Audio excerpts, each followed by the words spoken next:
Have you ever followed God into something and still wondered, did I make the right choice? Like He led you there, but it's harder than you expected, a little lonelier than you thought it would be, and it definitely isn't comfortable. Well, today we're going to look at what happens when God doesn't just rebuild your life, He asks you to rearrange it. Hi, friends, I'm Betsy, and this is Moments to Ponder. If you sometimes struggle to understand the Bible and how it connects to everyday life, you're in the right place. This podcast is designed for those who struggle with shame, belonging, and feelings of not enough, to finally understand the Bible and integrate it into your everyday life so that you can live confidently in Jesus in your home, work, and relationships. In this episode, we'll explore what it means to follow God beyond our comfort and into His calling. Because sometimes faith isn't about building something new, it's about being willing to move when God asks. We'll be talking about why a rebuilt life can still feel empty, what it looks like to reorder your life around God, and how, although obedience is a sacrifice often, it does lead to purpose. Welcome. This is episode 174. I have a friend that relocated to our area around 6 years ago, literally right during COVID. The move was due to a new job for her husband, but it meant leaving friends, great church, home where her kids grew up, and actually leaving the ministry that she had built from scratch. And she looks back on that time and she remembers how lonely it was, especially during COVID. As the restrictions lifted, they did find our church, and after a time she applied for a job and got it and was on our church staff. And now 6 years later, she still has moments of being the new girl in town as she navigates friendships, expands ministry, and allows new roots to grow. Now, although the move was voluntary, it was prayed over. They knew there would be a lot of sacrifice, especially on my friend's part. Her husband was going to walk into a given community in his new place of work, a place that would anchor him. She, however, had to find a whole new community, a new grocery store, a new place to get the oil changed. It was really disorienting, and there were a lot of nights of wishing that they just hadn't moved. So have you ever followed God into something and wondered if it was right? Following God doesn't mean it gets easier. Sometimes it actually gets harder before it gets deeper. In Nehemiah 7, we read, "At that time the city," meaning Jerusalem, "was large and spacious, but the population was small, and none of the houses had been rebuilt." See, the city wall had been rebuilt, but the city wasn't full, and that matters more than we might think. For a city to prosper, to be really great, it actually has to be populated. As the exiles had returned with Zerubbabel and then Ezra, years earlier, remember, the majority of the people actually chose to live outside of Jerusalem in villages near farms and extended families. If we were to look at a map, if you're on YouTube, you can see a map. You would see that there's towns and villages where the Israelites had chosen. They were spread far and wide. And to be clear, they lived among other people in these areas. They didn't just have the cities all to themselves. They're integrated with many different nationalities. But Jerusalem, I get the visual impression of one of those empty cities in the movies where the buildings are vacant and there's just this forgotten feeling permeating it, and you walk through and it's all empty. I think that's like Jerusalem. See, the walls in the temple are done, and there's a few people, but the city itself needs a lot of work. Nehemiah knew that the bigger the population of Jerusalem, the greater the resources for defense and security and strength for battle.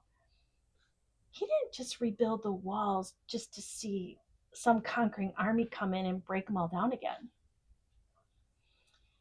The economy, the care of the temple, the future growth, all needed a city that was lived in. So as we begin chapter 11, we return to the issue of Jerusalem's small population. and the security that it needs. And we find that there is a plan to repopulate the city, and it will involve relocation. So today we are in Numbers 11. We're going to start right at verse 1. The leaders of the people were living in Jerusalem, the holy city. A tenth of the people from the other towns of Judah and Benjamin were chosen by sacred lots to live there, while the rest stayed where they were. And the people commended everyone who volunteered to resettle in Jerusalem.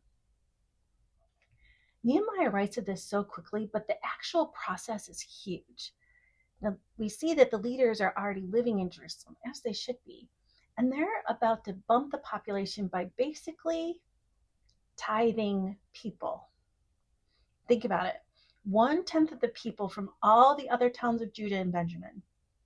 So from the census in chapter 7, we can assume there's approximately 10 to 12,000 people, including women and children, that were part of this massive relocation project. And Nehemiah writes that the people were chosen by sacred lots. Now, this is a common practice. It was a way of trusting God in the outcome as lots were chosen, and those who were picked were to follow God's choice and move. This is a huge act of obedience. Think about it, what it meant for those who were chosen. The houses in Jerusalem were in the city. Most of these families were moving from rural areas to this urban setting. It was secure, but not comfortable. I'm sure it was much nicer in the country with land and farms, so it was a sacrifice for them to live in the city. Now, I live in Grand Rapids, Michigan. We have a main town city, and many people choose to live there. But take 20 minutes drive north or south, and you're going to find suburbs and then open farmland. And to say the living is different between these places is an understatement. So for the Israelites chosen, they are going to have to reorder their whole lives, maybe even changing an occupation as they leave land and businesses behind. They would have to leave some friends and family, I'm sure, as they rearranged even their social lives. And now they would have city problems like sewer and water. And remember, the city isn't glorious like in David's time. It needed work. Every house was a fixer-upper. And living in the city made them a target for enemies. No wonder those who didn't have to move blessed those who did. Now, to honor the people involved, Nehemiah writes another list of names. And if you're looking in your Bible, you can see them. There are provincial officials from the list of the tribes of Judah, from Benjamin, to the priests, to the Levites, to the gatekeepers.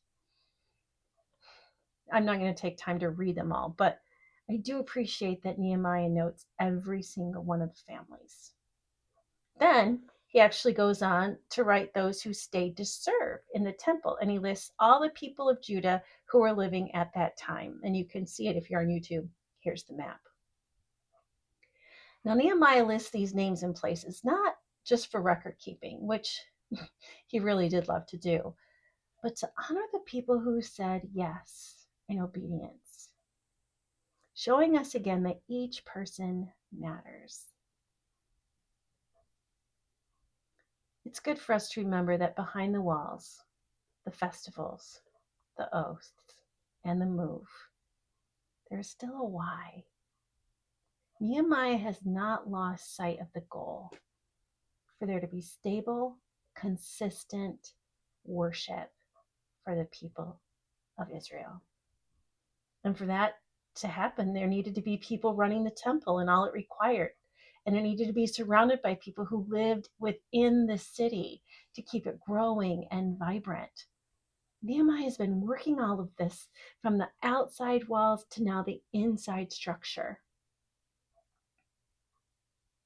And friends, that's our story. The walls being rebuilt, that's the external work. And now the people must move in, which is internal work, surrendering in obedience to what God has called them to do. The people couldn't just look at the walls to help Jerusalem grow. They had to move in and live there. And it's the same for us. Changing the external things in our lives is important. It's our behaviors, but the real work of transformation, of growth, will be internal. We can have an outward expression of God, a nice looking journey from the outside, but never actually move into the life that He brings us. But if we want to grow spiritually, we need to relocate, adjust. We can't expect to transform life without adjustment. We have to move into His work, His plan for us. If we only look at our spiritual journey and don't engage in it, the walls will look nice in our lives, but our life is going to feel empty. We have to move in and get settled into His ways and acknowledge that He is the center of it. Now, for my friend, getting settled into her new home took time. And it takes time for all of us to adjust to God's ways in our lives. Those who moved into the city had to renovate their homes, most likely a room at a time. And for us, this is the adjusting. It's making choices that honor God in every area of our lives, in words or in actions, like our rest and our finances, extending forgiveness, and truly loving our enemies. This happens one room at a time. It's purifying our lives, watching what goes into our mind and into our body. Ultimately, it's an act of obedience, and it may require sacrifice and surrender as it leads you toward a transformed life. Much like the Israelites, this might mean some changes. It'll feel unsettling. It might even feel lonely as you adjust to living in a way that God asks us to, a way that reflects Jesus. It's uncomfortable to walk away from some relationships that block or hinder our walk with God. It's hard to adjust our day to incorporate time for Him, and it can be inconvenient to guide our kids toward Jesus in the midst of sports and school and vacations. But following God isn't always easy. It usually costs something, but it will lead you to something deeper and more meaningful along the way. Transformation happens when we rearrange our lives to put God at the center. You can have a structure of faith in place, but until your life is centered on Him, until He is the center of your city, something will still feel empty. The process of discovery, learning, and adjustment happens as we lean in and relocate. Dear one, where is God asking you to rearrange your life so that He's at the center of it and not just included? As I've been studying this chapter, the words of Jesus keep coming to me from Luke 9:23. If any of you wants to be my follower, you must give up your own way, take up your cross daily, and follow me. I feel like that's what the Israelites were doing here, and it's what Jesus asks of us. It's not convenient or comfortable. It involves sacrifice, but it does fill you with the life He has for you. Surrender, adjustment, sacrifice. It's all hard. Just when you feel like you have your life focused and set, you discover something new that you need to work on, right? So let me encourage you.